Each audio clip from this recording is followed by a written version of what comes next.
We're back. If you'll be a tech subscriber, 614-350-3315. So we haven't talked about the bullet in a while, but man, were we talking about a lot in July of 2021.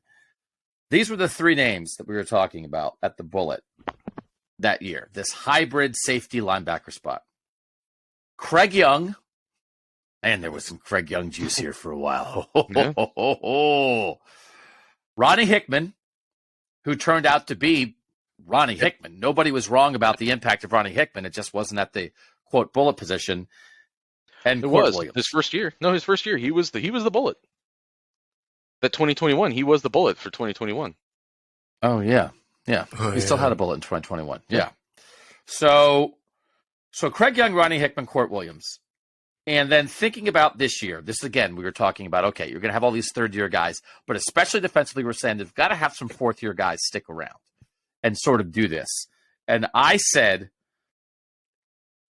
fourth-year Court Williams should be the leader of the team. My Court Williams bus driving, I was driving Court Williams when it was a tricycle. So here we are. To be fair, he is a captain. He is. He is. He is. He's a non-playing captain who might get healthy and set the world on fire. So I very well tune back in August to see if I'm driving the bus for Court Williams for the fourth consecutive year, or whenever it is we do that podcast. So let's lump these guys in now. It's like a different conversation. We were talking about a bullet, two linebackers, one safety, and three corners. And now it's like it's the same kind of thing, but it's like I'm trying to piece the discussion together. Let's talk about safety. And as we know, Nathan, that now means two deep safeties, the adjuster and the bandit, and then that slot nickel corner cover safety kind of position that Tanner McAllister played this year. So like back then, I'm trying to even think. So we were talking about like Craig Young, Ronnie Hickman, or Court Williams for one spot. When we actually talked about safety, we just talked about like that deep free safety. It was Jansen Dunn was the guy. And then we tweaked that. And then that slot corner cover safety, it was Lathan Ransom or Cam Martinez were where we were in 2021. And I will say, Nathan, we started with Jansen Dunn as a free safety. And by the end, we had decided, no, it's probably going to be either Zion Branch or Xavier Wampa as a recruit who is not yet here. And neither of those things turned out to be true, but instead it's Sonny Styles. Yeah. Sonny Styles reclassified and became that guy. So we were looking for a guy in the 2022 recruiting class who we thought was going to have to be a starting safety in 2023. And I think that's where we are now. We had Lathan Ransom in that mix. We're still there with that. So it was a confusing time with confusing names and lots of things in and out. Where are you right now with how you're projecting these safeties? Yeah, and it was still 3 or 4 months away from the conversation that Sonny Styles' parents had with Ryan Day that would have reclassified him. So if we had known that at the time, if we had known he was a 2022 player, that probably is maybe who we would have been talking about at that point, although Ohio State was very much in the mix for those other two guys. But so the way I laid it out, starters would be at nickel safety, Jahad Carter, the transfer that they just got from Syracuse with Cam Martinez backing him up. At bandit would be Sonny Styles with Court Williams backing him up. And then at adjuster, Lathan Ransom with Kai Stokes backing him up. But I think some of those may still be interchangeable. Like Sonny Styles and Perry Alano both told me that he's playing all three positions, but I think everyone thinks bandit is physically maybe what makes the most sense for him. Ransom obviously was the bandit last year. We've made this assumption that he moves to adjuster to take Ronnie Hickman's place, but there's other options there depending on how things shake out. And Carter didn't really necessarily play this specific role in Syracuse's defense, which was a very different defense. It was a 3-3-5, so you're playing three safeties over the top a lot of times. But if you're like sort of transposing it, it's maybe the place that makes the most sense. And they obviously have an absence there with Tanner McAllister leaving. So those are the three guys that I think are still most likely to end up as the starters. But I think there could be some interesting battles in the spring. I don't know that it's 100% set in stone right now. Are those your starters right now, Steven? Yeah, but Sonny Styles is a freak, and he can literally play anywhere in those safety spots because he's got the speed and the coverage ability to play cover speed safety. I mean, he's a playmaker, so there's Bandit, and he's got the length. And I mean, he's just a different type of athlete for them. So because of that, plus Lathan Ransom's experience and showing us that he can play Bandit, I don't know if the conversation with Jahad Carter was you're coming here to automatically have a starting spot the same way we've seen with other transfers that come to Ohio State, or if it was closer to like the thing they're doing with the offensive lineman where it's like, come compete. So because of that, I won't be shocked if Sonny Styles is at nickel, the cover safety spot. Lathan Ransom stays at Bandit, and then Kai Stokes is your starting adjuster because those are your three best safeties. Because Kai Stokes is a guy that everybody's had their eye on for a while. Nathan, the Jahad Carter transfer, do you think it was necessary for Ohio State to bring in a guy like that, or do you think it's more like a nice bonus?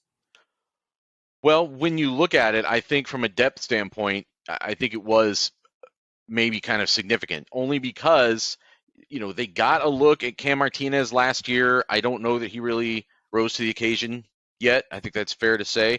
So I don't think it means he's out of the mix of anything. It just means that it's up to him to kind of take it at this point. It's been there for a while for him, and now go ahead and come claim it, I guess, if you're going to. And same with Court Williams, although he was hurt all of last year, but hadn't really forced his way onto the field before that. So I don't think you can, again, you look at the way that the season ended for this team. I don't think you look at that secondary and say there was any position where they couldn't afford to add somebody.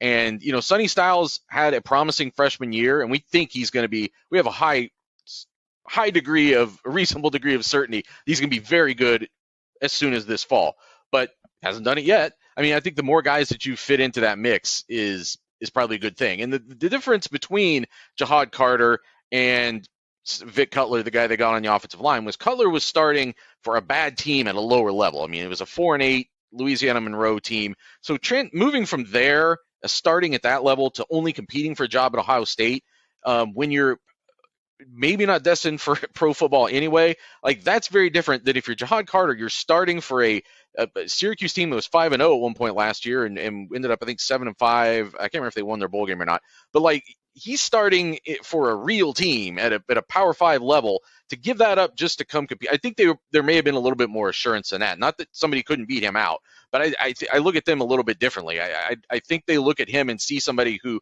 has already a proven track record of making plays, and there's a bit of still a dearth of that proven in the secondary right now. After Hickman leaves, after McAllister leaves, you've got some spots to fill.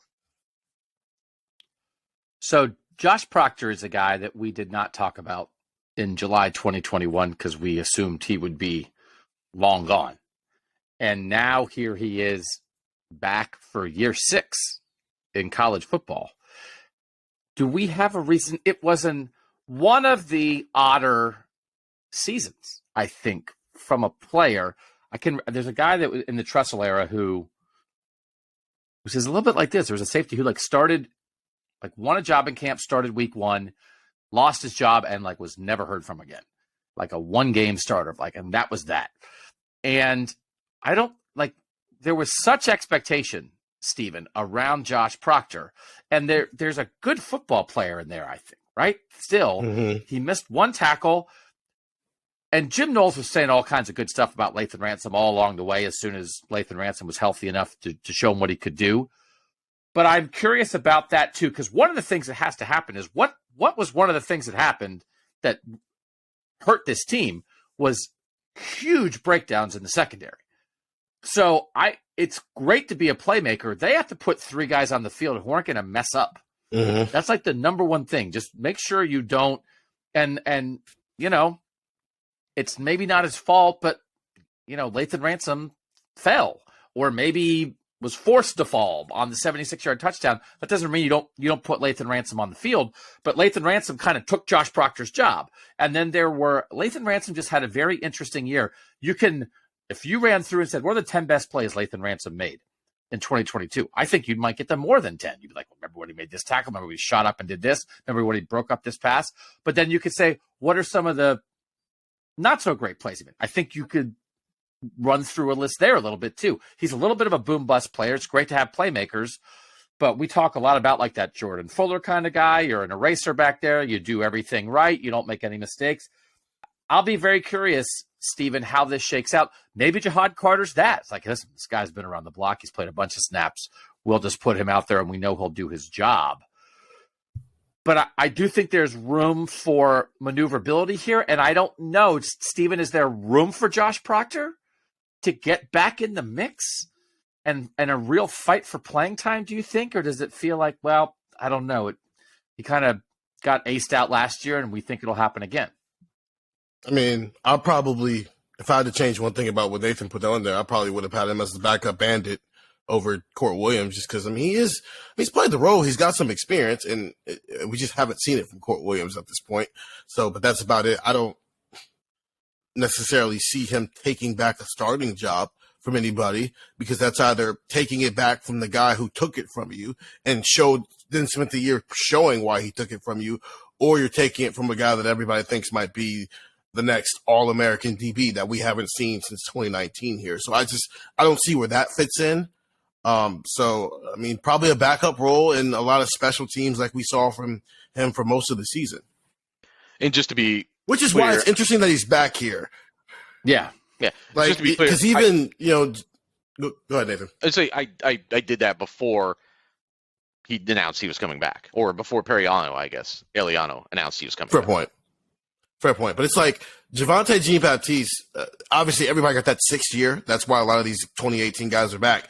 But he moved on to another place where there's probably going to be more opportunity for him.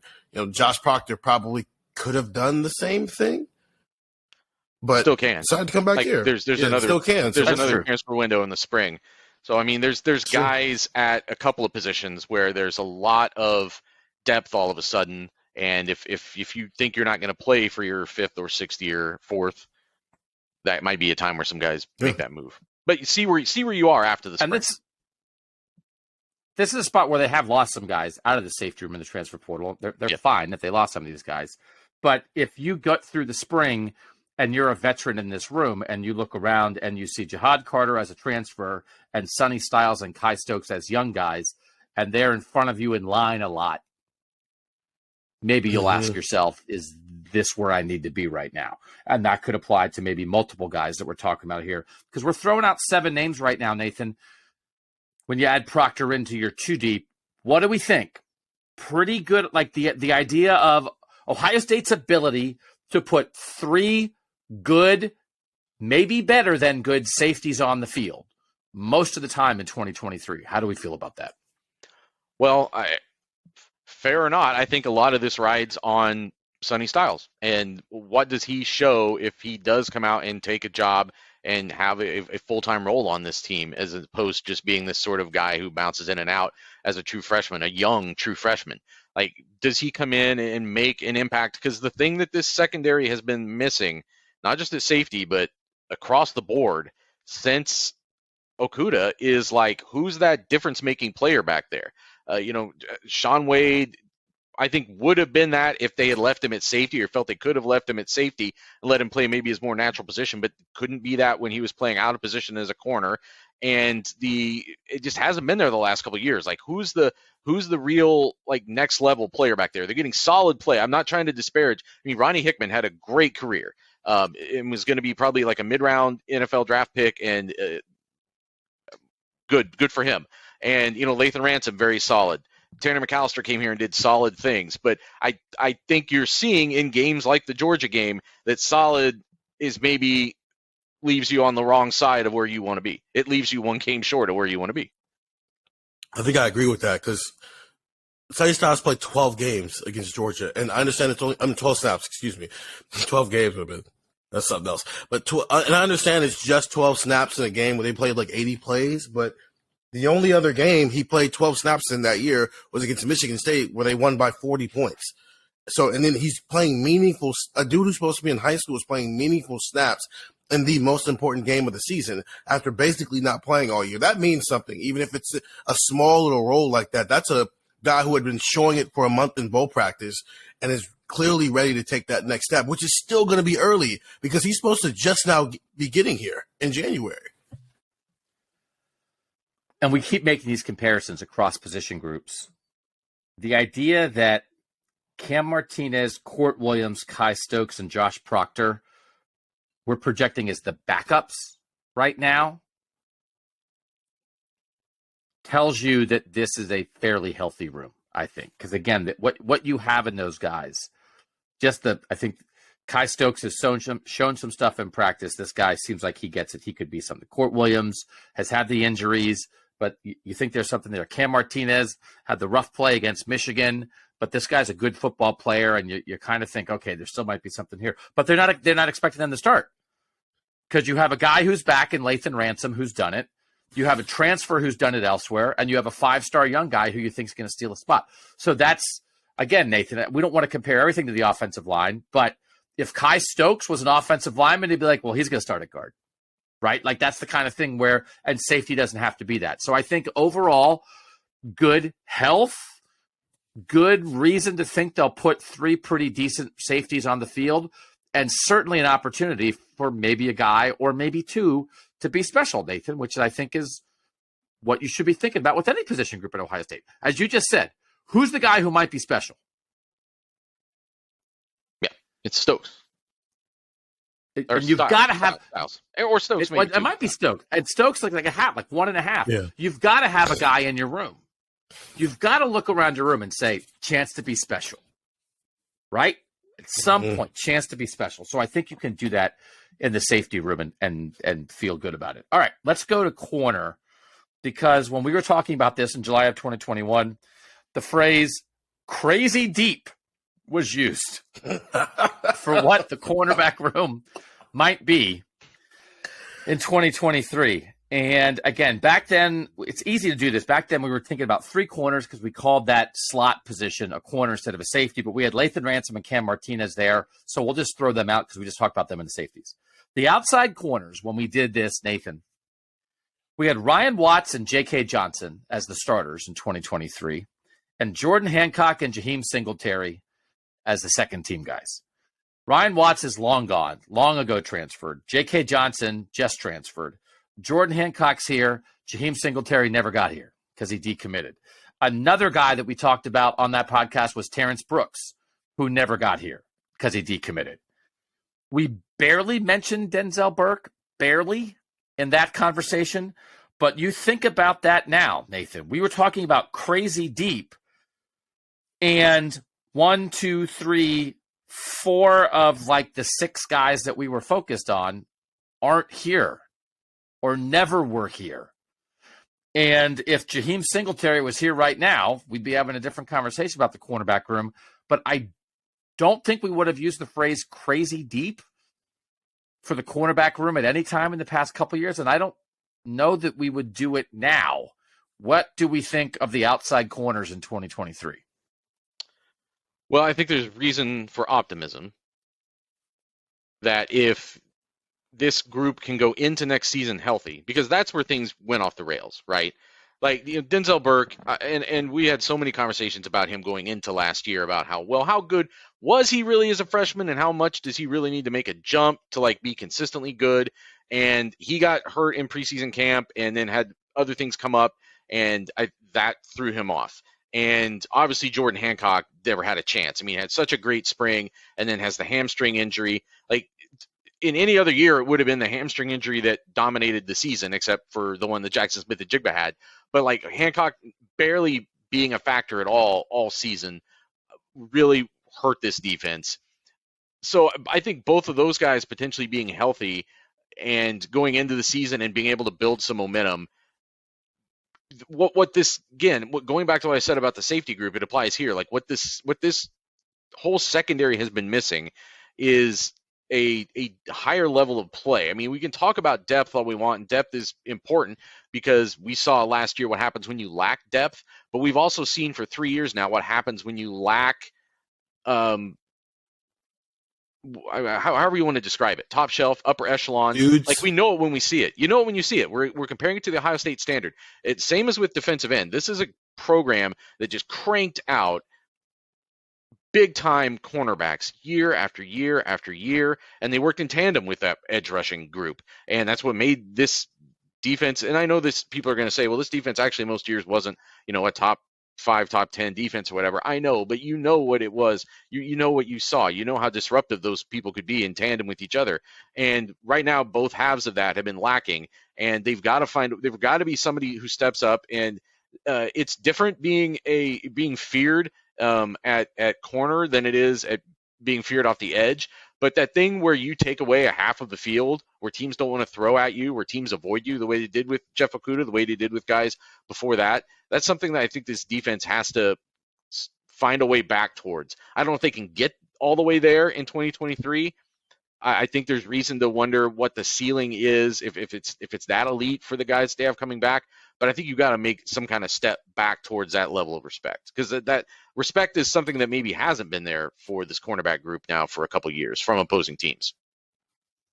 What's funny is Jaheim Singletary's in the transfer portal right now.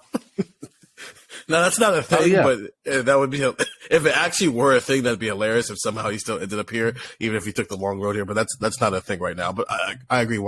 They just need a dude at this point, whether it's Hancock's fully healthy, so we get to see what maybe he would have been this past season. Denzel Burke is healthy, so he gets back on the trajectory he was after that freshman year. Or maybe Jair Brown takes a step, or maybe even one of these true freshmen coming in, Calvin Simpson Hunt or Jermaine Matthews gets it done. They just need a dude at this point, and it doesn't really matter who it is, because it's been too long since that cornerback room has had a dude. And again, this is why did we have this crazy conversation? We won't run through it all at the end, but when we were running through it in July 2021, when you talked about this defense, it was like, and that's why they'll put 11 players on the field every snap, all of whom were top 70 national recruits. Like, it was wild. These corners, right? You had J.K. Johnson and Jordan Hancock in the class of 21. One's number 50 recruit, one's number 73. You had Jaheim Singletary and Terrence Brooks in the class of 2022. One's 27, one's 83. That's 4 top 100 national players at corner when we talked about it in 2021, and only one's here now. So it's not the end of the world, Nathan. Denzel Burke has certainly outplayed his recruiting ranking. At some point, you stop talking about recruiting rankings. But when we were doing it back then, we certainly were talking about recruiting rankings a lot when you're projecting ahead. Projecting ahead, you felt better then than you do now. And that doesn't mean they can't find good players. But I agree with Steven. I think we all probably agree. They probably need something from a true freshman. And maybe they'll get it. Maybe they have 2 guys in Matthews and Simpson Hunt who are capable of doing that. But again, it's not, those guys aren't necessarily bonus guys, Nathan. Those guys are one alien, they borrow somebody for a game. Those guys might be on the field, just the way Denzel Burke was on the field as a starter, as a true freshman a couple of years ago. So if Burke and Hancock are what you think they can be, okay, roll them out. Let's go. Right, Nathan? I mean, I think, but it gets thin quick, and it gets down to young guys who have not done anything yet quick beyond that for a room that just had 2 weird years with guys trying to stay on the field. Yeah, and not to rehash something we've already talked about on the pod too much, but we brought up before that when Ohio State loses transfers, it usually doesn't come back to haunt them. I'll be interested if we're talking the same way in like October, November about J.K. Johnson, because if they stay healthy, then they're probably fine. Then, he didn't distinguish himself so much with his play last year, even though he got a lot of snaps, that, you thought he was demanding a huge role this year necessarily. I think we would still have projected, even if he was on the roster now, I would have still projected Burke and Hancock to be the starters based on what we've seen from Burke, what we've seen in pieces and heard about Hancock. But if they start losing guys, and now you're down to true freshmen, it's worked, I guess, okay. I mean, they had it last year. Jair Brown got thrown to the wolves a little bit. It's worked okay when they've had to do it the last couple of years. But That's a tough tightrope to walk. And I think you're right that at some point that it may one of these true freshmen may have to hit because they have to be on the field too. That goes back to something else we talk about so much, like the difference between something happening from strength and something happening from weakness. That's not necessarily what they need, because if the guy has to play, the guy has to play. What they really need is one of these younger guys to demand to play, to be somebody that shows through this spring and through preseason camp, like, hey, you got to put me on the field. And I don't know that that's necessarily been there these last couple of years at corner. I know it hasn't. That it's more been, well, this is what we have, and we'll make do with that. I think they need to get back to where it's guys who are impressing you with what they do on the field. So in looking at PFF grades, and again, it's not a be-all, end-all. It's an easy way to try to do some comparisons, though. Looking at players from Power 5 schools, overall defensive grades among cornerbacks, guys who played at least 20% of their team's snaps, right? So it's okay. If you played 6 snaps, you don't count. There are 267 guys in the Power 5 that qualify as that. The highest ranked Ohio State corner was Jair Brown at number 107. So they did not have a top 100 corner in overall defensive grade among guys who played at least 20% of their team snaps. Jair Brown, 107, Cam Brown, 112, Denzel Burke, 128, J.K. Johnson, 220. So, Stephen, that's not about calling guys out, but let's just go by Ohio State corners. That's not good enough, man. What are we talking about? You don't have a guy in the top 100, and the guy who is highest is the guy who played the 4th most snaps? Anybody who actually played has a grade like that? That is not good enough. That is not the standard, Stephen. So however it works out. So Jordan Hancock was hurt the whole year, and Denzel Burke probably wasn't quite as good this year as he was as a true freshman. And then after that, you're asking Jermaine Matthews if he's ready to go right now. This is, I don't know. It was a worry spot last year because I think the injuries kind of put him in a spot. But even without injuries right now, Stephen, I think there's a lot of question marks that you're putting with this group. No one has given you a reason for optimism the same way that even at safety, Lathan Ransom fell down, yes, and he had some weird moments, especially in that Northwestern game. But he also, for every moment like that, he's got a moment where he's got an interception or he's got a pump block or something like that. Sonny Styles is Sonny Styles. Every other spot, maybe, okay, except offensive line and cornerback are the only two teams where right now it's more pessimistic than it is optimistic as far as how you're viewing things until proven otherwise. And I think what's interesting is offensive line, as we said on the other pod, you saw that coming a couple years ago and they weren't able to address it.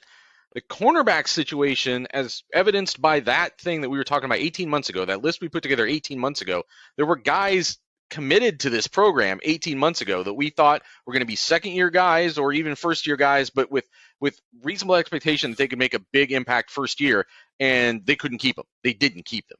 And again, as Steven said, some of those guys are already back in the portal after the place that they committed to, or the place that they went instead of Ohio State. But it's a different kind of, I don't know if you'd call that a recruiting failure in the same way that you would call it a recruiting failure on the offensive line, but that approach wasn't working either. Something was wrong in that approach. Something was corrupted in that approach that left them where they are right now. And again, just as a point of reference, we're talking about Jair Brown being the highest rated corner last year for Ohio State at 107. 2019, which is good Ohio State defense, Jeff Okudah was 17, Sean Wade was 26, Damon Arnett was 54. So Jeffrey Okudah was higher than the 17th best corner in the country that year. But we're talking about 3 guys in the top 54, nobody in the top 100. So it's just a measuring stick that it's not good enough right now. And they need a jump. And the only way they're going to make a jump is either guys who are already here play better, guys who were hurt get healthy, or true freshmen do something. And maybe not. Maybe Jair Brown's the answer. Maybe Jair Brown comes in the spring as a second-year guy and is like, I got this. And maybe we're at a point where, Stephen, I asked you on the offensive pod, week 7, how does Brandon Ennis work in? Maybe week 7, it's like, what are you doing? It's like, what are we doing? We're doing Jair Brown and Jermaine Matthews. What are you talking about? We're fine. Like there's openings here. It doesn't mean Denzel Burke's not a good player. It doesn't mean Jordan Hancock doesn't have potential.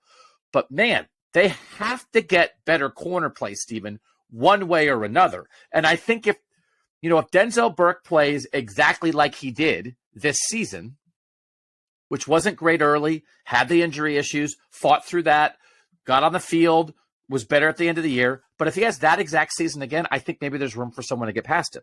Yeah. If Jermaine Matthews or Jair Brown or Ryan Turner's like, let's go, like that wasn't quite good enough.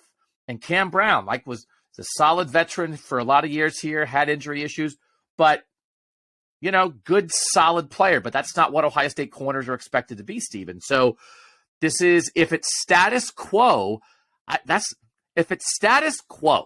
if they get the same level of corner play in 23, whoever it is that they got in 22, can they get where they want to go, or is it going to hold them back?